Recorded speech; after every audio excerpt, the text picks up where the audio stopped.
معزز حاضرین، اللہ کے عاشقین، ذاکرین، محبین، محبین اکرام، اللہ کے دربار لاکھوں کوٹی شکریہ যে আল্লাহ সুবহানাহু ওয়া তাআলা দয়া করে মায়া করে ভালোবেসে কয়েক মায়ের কয়েক সন্তানকে আপন মনে করে একত্রিত হয়ে আমাদেরকে আল্লাহর ঘর মসজিদে আসবার বসবার কিছু কথা বলবার শুনবার তৌফিক দিয়েছেন। এই জন্য শুকরিয়া আদায় করা দরকার। আলহামদুলিল্লাহ। আমি আপনাদের সম্মুখে পবিত্র কালামুল্লাহ হাকিম থেকে একটি আয়াত, রাসূলের হাদিস থেকে একটি হাদিস তেলাওয়াত করেছি। এই আয়াত এবং হাদিসের উপর কিছু আলোচনা করার চেষ্টা করব ইনশাআল্লাহ। যে আয়াত এবং হাদিসখানে তেলাওয়াত করেছি, এই আয়াত এবং হাদিসের মধ্যে আল্লাহ তাআলা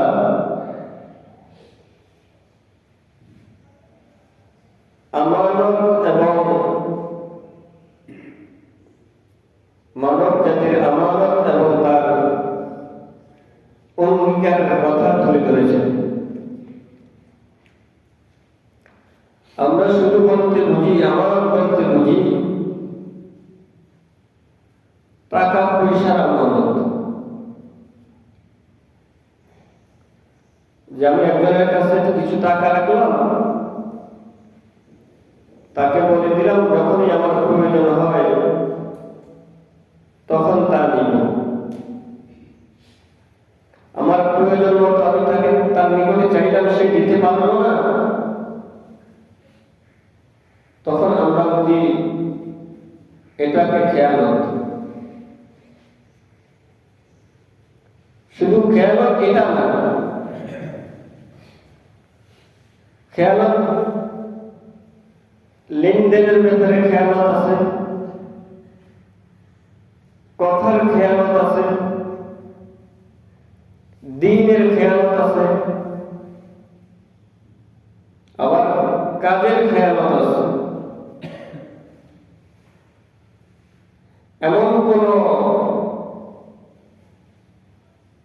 সেক্টর নাই যে সেক্টরে আমানত নাই। প্রতিটা বিষয়ে আমানত আছে। এই আমানতকে রক্ষা করা আমাদের উপর অপরিহার্য কর্তব্য। শরীয়তের বিধান আমানতকে রক্ষা করা। আল্লাহ তাআলা বলেন, ইন্না আরাদনাল আমানাতা আলাস সামাওয়াতি ওয়াল আরদ, নিশ্চয় আমি আমার আমানতকে পেশ করেছি আসমান এবং জমিনের নিকটে। আল্লাহ তার আমানতকে পেশ করেছেন কোথায়? আসমানের নিকটে, জমিনের নিকটে। এমনকি বল জিবাল, পাহাড়ের নিকটেও আমি আমার আমানতকে পেশ করলাম।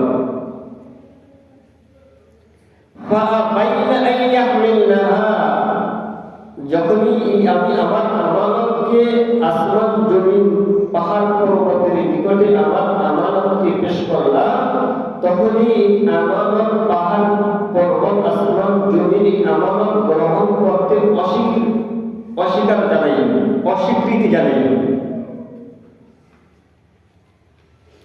তো যখন আসমানের এই আমানত গ্রহণ করতে অস্বীকৃতি জানাইল,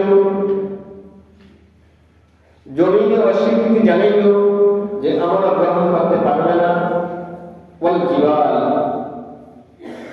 এমনকি পাহাড়ের নিকটে যখন আল্লাহ আমানতকে রাখতে বললেন, তো পাহাড় অস্বীকার জানাইল। যে পাহাড় এত মজবুত, আল্লাহ তাআলা যখন জমিন সৃষ্টি করলেন, তো জমিন সৃষ্টি করার পরে আল্লাহ তাআলা জমিনগুলো যখন কাঁপতে লাগলো, তো এই জমিনের কম্পন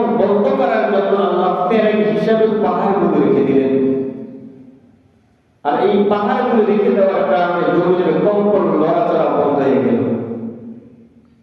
আমরা একটা জিনিসকে মজবুত করার জন্য পেরেক তার কাটা মারি, তখন এটা মজবুত হয়, শক্ত হয়।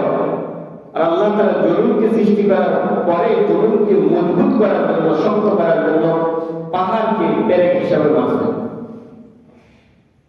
এই পাহাড় পর্যন্ত আমানত গ্রহণ করতে অস্বীকার করেছে।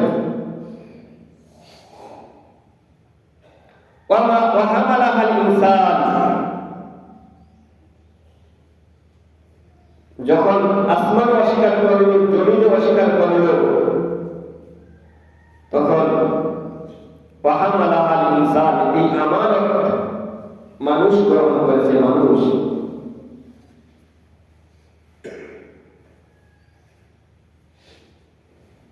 কেউ গ্রহণ করে নাই। তখন এই আমানত মানুষ গ্রহণ করছে।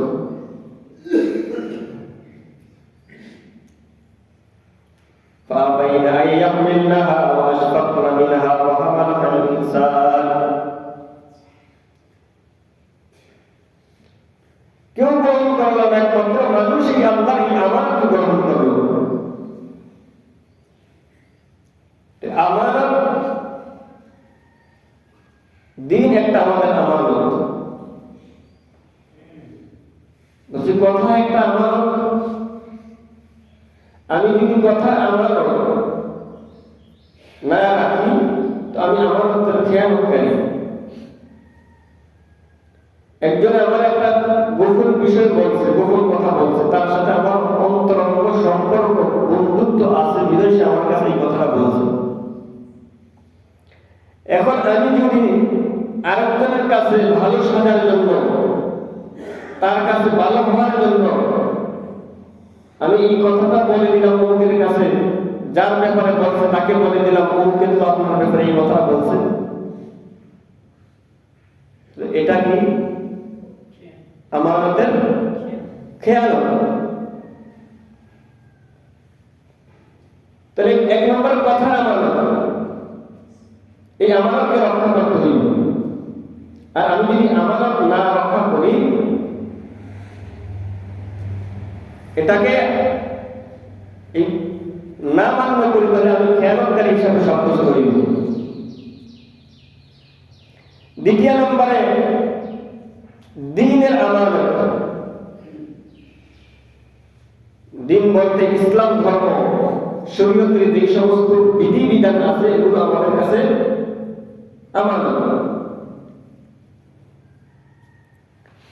দ্বীনের যে সমস্ত, শরীয়তের যে সমস্ত বিধিবিধান আছে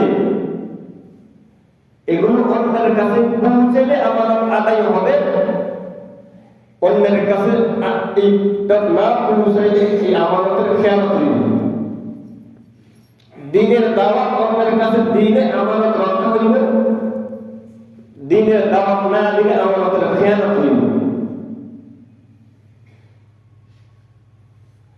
ইসলামের বিধিবিধানের কথা,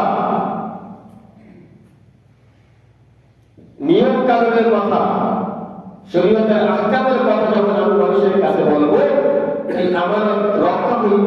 আর যদি না বলি, দ্বীনের প্রচার আমি না করি, তাবলীগের কথা না বলি, তাহলে আমি আমার খেয়ানতকারী হিসাবে সাব্যস্ত হইব। যেহেতু দ্বীন আমার কাছে আমানত, কোরআন আমাদের কাছে আমানত, হাদিস আমাদের কাছে আমানত, আল্লাহ আল্লাহ রাসূলের কথা আমাদের কাছে আমানত। যদি আমানত না রাখি, রক্ষা না করি, তো খেয়ানতকারী হিসাবে সাব্যস্ত হইব। তৃতীয় নম্বর কাজের আমানত। একজন আমাকে একটা কাজ দিয়েছে, আমাকে বলে গেছে, আঞ্জাম দিয়ে গেছে এইভাবে কাজটা করতে। এখন আমি এইভাবে করলাম না, আমার নিজের মন করা করলাম, তো আমি আমানতের খেয়ানত করলাম। এটা হলো কাজের আমানত। কথার আমানত, দ্বীনের আমানত, কাজের আমানত। আমাকে যেভাবে বললাম সেইভাবে করতেই হবে। আরেকটা হলো টাকা পয়সার আমানত। আমার কাছে একজনের 10টা টাকা রাখছে, 10 টাকা 5 টাকা 10টা নোট, তাহলে আমি ওই 5 টাকা 10টা নোটই তাকে দিতে হইব। যদি আমি খুরসানি রাইকা তাহলে 10 টাকা নোট দিই, তাহলে এটা আমার আমানতের খেয়ানত। আমানতের কি হইব? খেয়ানত হইব। হ্যাঁ, সে যদি বলে আপনি দেওয়ার সময়, রাখার সময় যদি বলে আপনি উলুট করতে পারবেন, অনুমতি আছে, চাইলে খরচ করতে পারেন, কোনো সমস্যা নেই। আর যদি সে আমাকে বলবো না, আমি আমার ব্যক্তিগত মন করা অনুযায়ী আমি এগুলো ব্যবহার করলাম, তাহলে আমি আমার হাতে খেয়াল করলাম। আল্লাহ রাসূল বলতেছেন, লা ঈমান লিমান লা আমানাতা লাহু। ওই ব্যক্তির ঈমান নাই যার আমানতদারি নেই। ওই ব্যক্তির কি নাই? ঈমান নাই যার আমানতদারি নেই। তাহলে বলুন তো, প্রতিটা ক্ষেত্রের ভিতরে আমানত আছে কিনা?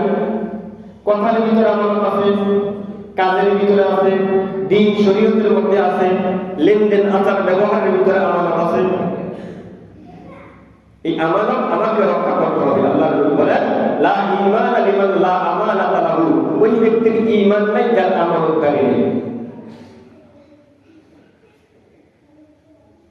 হাদিসের শেষ অংশে বলেন, ওয়ালা দীন লিমান লা আহদা লাহু।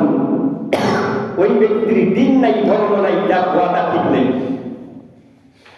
অঙ্গীকার ঠিক নেই।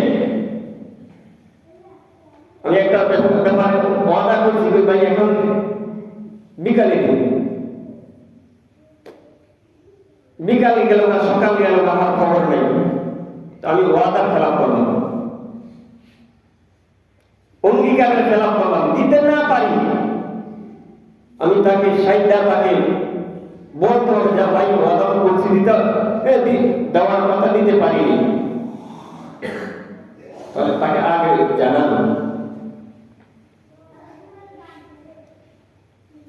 আল্লাহর নবী হাদিসের ভিতরে বলেন, আলামাতুল মুনাফিকি সালাসাতুন। মুনাফিকের আলামত হলো 3টা। ইযা হাদ্দাসা কাযাবা। যখন সে কথা বলে মিথ্যা কথা বলে, কথায় কথা মিথ্যা।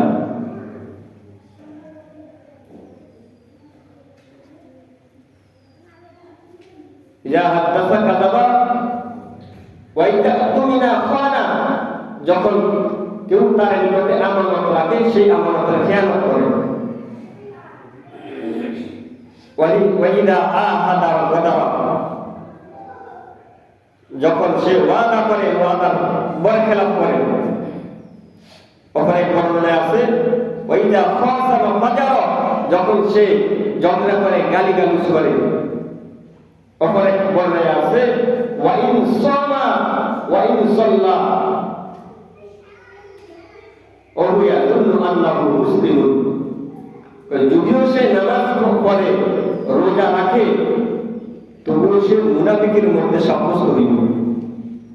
মুনাফিক কাকে বলা হয়? যে একজনের কথা নিয়ে আরেকজনের কাছে লাগানো।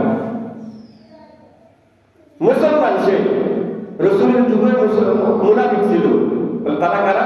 অথচ রাসূলের প্রতি ঈমান আছে, আল্লাহর প্রতি ঈমান আছে।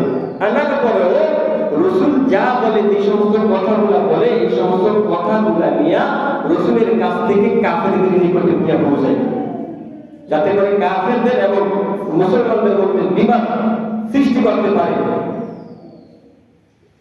রাসূলের ব্যাপারে কাফেরদের নিকটে রাসূলের ব্যাপারে ক্ষোভ তুলতে পারে। অথচ সর্বদা রাসূলের নিকটে থাকে, তাকিয়া রাসূলের কথা শুনে, রাসূলের কথা মানে, গোপনে গোপনে রাসূলের কথা তাদের কাছে পৌঁছে।